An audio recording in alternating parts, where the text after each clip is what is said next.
વળી જીવનો તો અવળો સ્વભાવ છે, તે ખાવું રૂપિયા અને વિષય તેમાં જ મીંડો છે.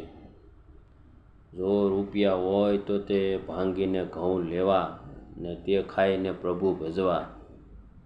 100 ઉપાય કરીને બાજરો ભેળો કરવો, તે ખેતીવાડી કરીને, સાકરી કરીને કે હાથી રહીને, પણ તે એકવાર તો ભેળો કરવો, પછી હાય હોય ન કરવી ને ભગવાન ભજવા.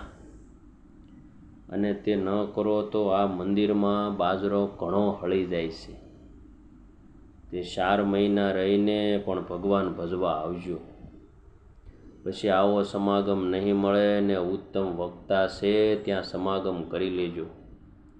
ને પછી તો ચીજ ખાધી હોય તે સંભાળી રાખવી, ધારવી ને વિચારવી. તે મહારાજે શિક્ષાપત્રીમાં કહ્યું છે ને વચનામૃતમાં કહ્યું છે, જે સમાગમ વિના જ્ઞાન ન આવે.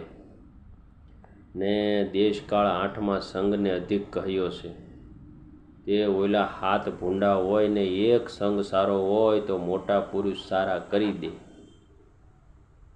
માટે વારંવાર સંઘ કરવો, તેમાં સર્વે વાત આવી જાય. તેમ સદગુરુ વિના કાંઈ નથી થતું.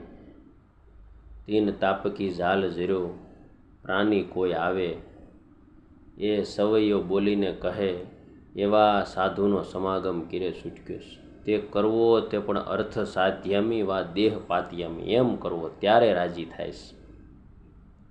તે સમાગમમાં તો એટલો ફેર પડે, જેમ કાર્તિક સ્વામીએ પૃથ્વીની પ્રદક્ષિણા કરી ને ગણપતિએ પાર્વતીના કહ્યાથી ગાયની કરી, તે પણ પૃથ્વીની થઈ. જુઓ કેટલો ફેર પડ્યો.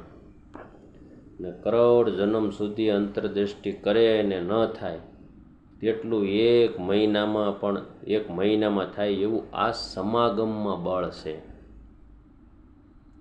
માટે અમારો તો એ સિદ્ધાંત છે ને મહારાજે પણ કહ્યું છે, કોઈક મિશ લઈને આવા સાધુ ભેળો જન્મ ધરવો એમ ઈચ્છીએ છીએ.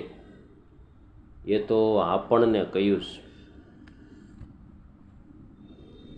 અને બીજી વાત છી તો કહે છે, આ ભગવાન બહુ મોટા પ્રગટ થયા, તે બીજા અવતાર જેવા તો એના સાધુને સત્સંગી દ્વારા ચમત્કાર જણાય છે.